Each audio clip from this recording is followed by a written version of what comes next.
वाजल्यात आता 11 आणि जेवण वगैरे झालं आहे. ॲक्च्युली 2-3 दिवसापासून थोडीशी तब्येत बरी नाही वाटत आहे. काय माहिती अचानकच एकदम पेन होऊन येतो पोटामध्ये म्हणजे खालच्या साईडला असं कोथ्यामध्ये. सो बघू आता कशामुळे होतं आहे एक्झॅक्ट त्यासाठीच हॉस्पिटलला जाते आहे अजय वगैरेच्या.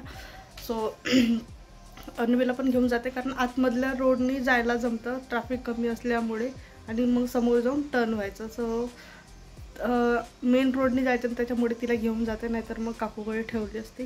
सो जाऊन बघू जे पण काही असेल अपडेट ते समोर ब्लॉगमध्ये तुम्हाला कळेलच. सो आत्ता जवळपास येऊन 1 ते 1.5 तास झालेला आहे. हॉस्पिटलमधून आले.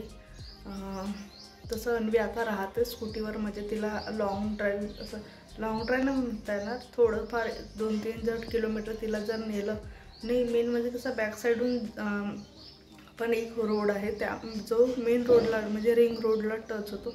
सो त्या रोडने एक ऑप्शन असल्यामुळे मी तिला घेऊन गेली त्या म्हणजे आज. आणि मेन रोडनी जर जायचं असेल तर मग नाही जाऊ शकत. तसंच आता जर आपलं जे मनीषनगर आहे मनीषनगरपर्यंत तिला घेऊन जाऊ शकते, पण न्यू मनीषनगरला जर गेलं ना तर भरपूर ट्रॅफिक असते कारण त्या साईडने फ्लायओव्हर असल्यामुळे खूप स्पीडमध्ये ट्रीटमेंट झाली आहे. नॉर्मल आहे आणि टॅबलेट्स दिले आहेत, बस त्या घेणे आहेत. काही नाही, नॉर्मल आपलं जे हार्मोनल इम्बॅलन्स वगैरेमुळे या सगळ्या गोष्टी आता होत आहेत. आणि आफ्टर प्रेग्नन्सी काहीतरी एक बॉडीमध्ये तुमच्या चेंजेस होत राहतो. सो हे सगळं रुटीन सुरू आहे. आता बघू काय होतं समोर. आणि अन्वीला झोपवलं कारण ऑलमोस्ट तिची वेळ झालेली होती झोपण्याची. आणि चला मी जेवण करून देते थोडंसं, कारण सकाळी आज फार लवकर जेवण केलं होतं. सो आज बनवली होती मी आजकाल काही नेम नाही आहे, काही कधी पण कसं पण कुठलाही ऋतू सुरू होऊन जातो. काल रात्रीपासून एवढी गरमी होत आहे की बापरे, 3 स्पीडवर फॅन ठेवावा लागला रात्री. आणि आता पण म्हणजे आतापर्यंत चांगली कडक ऊन होती आणि आता पुन्हा ॲटमॉस्फिअर पूर्ण चेंज झालेलं, पावसाचं वातावरण झालं. माहीत नाही काय झाले आहेत. जवळपास 7:45 झालेत आणि स्वयंपाक सुरू आहे. आणि खूप दिवसापासून काही गोष्टी शेअर करायच्या होत्या ज्या मी बोलवल्या होत्या ऑनलाईन. ॲक्च्युली त्या आहेत काही मिशोवरून आहेत, काही फ्लिपकार्टवरून आहेत. सो ज्या पण काय असेल ते थोड्या वेळाने शेअर करते तुमच्यासोबत. आणि आता बनवता मी थोडंसं काहीतरी असं करी वगैरे सारखं करते, कारण ऑलरेडी सकाळची भाजी आहे. सकाळी केलं होतं जसं मी सकाळी सांगितले वांग्याचं भरीत. सो त्याच्याबरोबर काहीतरी सोबत एक करते आणि थोडंसं चेंज पण वाटतो. अन्वी गेली आहे खाली खेळायला. आज दुपारपर्यंत तसं पण ती बाहेरच होते मला, पण असतात ना संध्याकाळचं एक खेळणं. त्याच्यातले ॲक्च्युली भरपूर मागवले होते मी मागे. इयररिंग्स, झुमके, टॉप्स, कुठलं पण इंडियन वेअरवर जाईल किंवा आजकाल ऑक्सिडाईज जास्त ब्लॅक ऑक्सिडाईज पण चालतात खूप. सो 2-3 प्रकारचे मागवले होते. तो हे आहेत बघू शकता, मोती आहेत मधामध्ये लावलेले आणि आउटर जो भाग आहे तो आहे रोज गोल्डचा. सो कुठल्याही आउटफिटवर एवढे इझिली जातात ना, जे आपले काय म्हणतात आपलं मोतीचे जे असतात याच्यामध्ये 2-3 कलर येतात. एक जसं आता व्हाईट आहे, थोडंसं पिंकिशमध्ये पण येतं, थोडंसं गोल्डनमध्ये पण येतं. सो अशा जे कलरचे आहेत ना हे कुठल्याही आउटफिटवर जातात आणि दिसायला एकदम सिंपल आणि छान लुक येतो. सो असे एक तरी सेट आपल्याकडे असायला हवं. त्याचमध्ये हा एक आहे, हे अशा पद्धतीचा हाफ कर्व आहे. सो अशा पद्धतीचा. सो ॲक्च्युली हे इथं कॅप्चर होत नाही आहे मोबाईलमध्ये. जो एक असतं ना स्टोनचा कलर आपण म्हणू शकतो, तो आहे प्रॉपर स्टोनचा कलर आहे. इथं कॅप्चर नाही होतं ॲक्च्युली मोबाईलमध्ये. तर आणि असं वाटतं फ्लुइड आहे इथं आतमध्ये, असं वाटतं फ्लुइड घालून त्याला मग ते सॉलिड केलेलं आहे अशा पद्धतीचं वाटतं. मी साईडला पिक लावून टाकेन जर मला मिळाली तर. आणि हे सगळं घेतलेलं आहे मिशोवरून. जर मी राईट असेल, मी विसरून पण गेले, खूप सारे एकावेळेस बोलवले होते पार्सल. त्याच्यानंतर हा एक आहे. सो असे इथं 3 सेट होते. आता जे 2 दाखवले तो ते आणि हा एक. सो हा पण कर्व आहे सेम, थोडंसं इथं शायनी दिलेलं आहे आणि खाली रिंग दिलेलं आहे. सो हे वेस्टर्न वेअरवर खूप छान व्यवस्थित. आता मी अजून घातले नाही, पण कुठल्याही वेस्टर्न वेअरवर आपण घालू शकतो आणि हे वेस्टर्नवर पण जातात आणि इंडियन वेअरवर पण जातात. सो त्यानंतर एक ऑक्सिडाईजमध्ये घेतले होते. माझ्याकडे ऑक्सिडाईजमध्ये फक्त ते असं मोठे मोठे इयरिंग्सच आहेत फक्त, आणि त्यामुळे मग मी हे छोटे छोटेवाले मागवले अशा पद्धतीचे. मधामध्ये ब्लॅक कलरचं स्टोन आहे आणि त्याच्या साईडला पूर्ण ऑक्सिडाईजचं असं जातात ते. आणि त्यानंतर लास्ट आहे हा झुमका. माझी खूप दिवसापासून इच्छा होती की माझ्याकडे अशा प्रकारचे ब्लॅक झुमके हवे होते मला.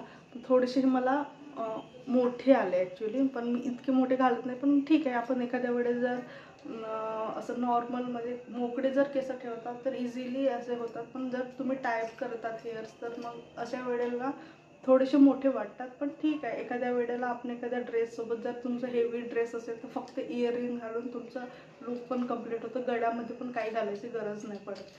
सो अशा पद्धतीचे हे 2-3 मागवले होते. याच्यामध्ये तुम्हाला कोणतं आवडलं ते नक्की खाली कमेंट बॉक्समध्ये सांगा. आणि जर तुम्हाला याची लिंक हवी असेल तर ते पण खाली कमेंट बॉक्समध्ये सांगा. या व्हिडिओच्या खाली डिस्क्रिप्शनमध्ये सरांची मी लिंक प्रोव्हाइड करून देईन.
एवढं काय होतं ना, आता उष्णता वाढली ॲक्च्युली, त्याच्यामुळे दूध खराब होतं दिवसभर. म्हणजे असं बाहेर राहिलं ना, आतापर्यंत थंडी होती तर मी कसं पण बाहेर ठेवून दुपारला गरम करून घ्यायची तर राहून जायचं. पण आता त्या दिवशी ॲक्च्युली दूध खराब झालेलं. तर आता काय करते मी, असं 2 याच्यामध्ये काढून रोज आजच होता मी काढते आणि एकाच्यात कमी आणि एकाच्यात थोडंसं जास्त. तर रात्रभर तिला जेवढा लागेल तेवढा एका छोट्या गंजात काढून गरम करून हा बाहेर ठेवून देते पाण्यात मांडून. आणि दुसरं जे आहे ते फ्रीजमध्ये मांडून ठेवतो. म्हणजे दुसरं ते ॲज इट इज राहतो. आणि आता आज दुपारला पण मी जसं ती झोपली तिला दूध दिलं आणि ती झोपली, त्याच्यानंतर मग उरलेलं जेवढं पण दूध सगळं फ्रीजमध्ये मांडून ठेवलं. नाहीतर आतापर्यंत कसं थंड वातावरण होतं ना तर बाहेर राहून द्यायचं, पण आता राहतच नाही अजिबात. त्या दिवशी अक्षरशः म्हणजे दुपारी दूध गरम करून सुद्धा दूधच खराब झालं त्या दिवशी संध्याकाळला. पण एवढं बरं झालं की संध्याकाळ झाली ती तेवढं पण 5-6च्या दरम्यान. आणि त्या वेळेला जनरली अजय घरी येऊन जातो आणि दूध पण आणणं होतं सोबत. स्वयंपाक तर ऑलमोस्ट झालेला आहे. तर उकडे आली की जेवण करणे आहे. त्याच्या आधी अन्वीला चारते. आजकाल खूप नाटकं करते ती जेवणाच्या बाबतीत. संध्याकाळचं स्पेशली संध्याकाळचं, मॉर्निंगचं तर ती जेवण करून घेते आवडीने, फक्त संध्याकाळचं नाटकं करते ती. तिला म्हणजे असं जेवणाच्या व्यतिरिक्त दुसरं काहीतरी हवं असते. पण ते कसं आहे ना, एकदा मुलांना जेवणाच्या व्यतिरिक्त दुसऱ्या गोष्टीची जर सवय लागली ना तर मग ते कंप्लीट जेवणच सोडून देतात आणि ते दुसऱ्याच गोष्टी मागत होतात. एकदाचा म्हणजे ते रडले ना एकदाचे तरी चालेल, दूध पिलं तरी चालेल, पण जेवणाच्या व्यतिरिक्त जर तुम्ही दुसरं काही देत असाल ना तर मग एकदा दिलं ना त्यांना माहीत होऊन जाते, त्यांचा माइंड सेट होऊन जातो की नाही रडल्यानंतर मला मिळतो. त्याच्यामुळे पोरं दुसऱ्या दिवशी पण सेम हट्ट करायला लागतं. त्याच्यामुळे मी अन्वीला दुसरं काही देत नाही. जे पण काय द्यायचं आहे ते दिवसभर देते आणि जेवणाच्या वेळेला तिला फक्त जेवणासाठीच हट्ट कर. अन्नातून जेवढे प्रोटीन्स प्रोव्हाइड होतात बॉडीला तेवढं बाकी गोष्टीतून नाही होत. जसं बाहेरचे जे फास्ट फूड्स आहेत किंवा चायनीज फूड, ह्या सगळ्या गोष्टीनं खूप म्हणजे मी सांगते ना, माझ्यावर ते गोष्टी बितून गेले ना, म्हणून मला माहिती आहे की सतत चायनीज खाल्ल्यानंतर काय त्याचे दुष्परिणाम होतात हे मला व्यवस्थित माहिती आहे. म्हणून मी अन्वीला नेहमी त्या गोष्टीपासून लांब ठेवते आत्तापासूनच. ठीक आहे, बाहेर आपण कसं बाहेर असल्यामुळे कंटिन्यू ते आपण नाही खाऊ शकत, पण तुम्ही तेच बाहेरची गोष्ट जर घरात बनवत आहात आणि डॉक्टरने पण आम्हाला खूप आधी सांगितलं, जेव्हा अन्वीला मी जवळपास आणि 6-7 मंथची असताना जेव्हा तिला फूडवर आम्ही कंप्लीट आणण्याचा जेव्हा प्रयत्न केला, तेव्हा आता मार्केटला भरपूर प्रकारचे न्यूट्रिशनचे जे पॅकेट्स येतात, म्हणजे असं तयार केलेले वेगवेगळे कडधान्यापासून. सो ते पण मी डॉक्टरला विचारलं होतं की हे आपण देऊ शकतो का, तर डॉक्टर हेच म्हणाले की जे गोष्टी पॅकेटमध्ये येतात त्या गोष्टी कुठे ना कुठे प्रिझर्वेटिव्स असतात, त्याच्यामध्ये भरपूर प्रकारचे प्रिझर्वेटिव्ह असतात, केमिकल्स असतात. सो अशा गोष्टी देण्यापेक्षा घरात जे आपण बनवतो अन्न तेच मुलांना द्यायला पाहिजे आणि ते सगळं जास्त हेल्दी असतं. आधीच्या काळात कुठे एवढ्या गोष्टी होत्या, जे घरात अन्न बनायचं तेच मुलं खायचे, तरी पण ते आत्ताच्या मुलांपेक्षा सुद्धा म्हणजे भरपूर हे फिजिकली खूप स्ट्रॉंग राहायचे.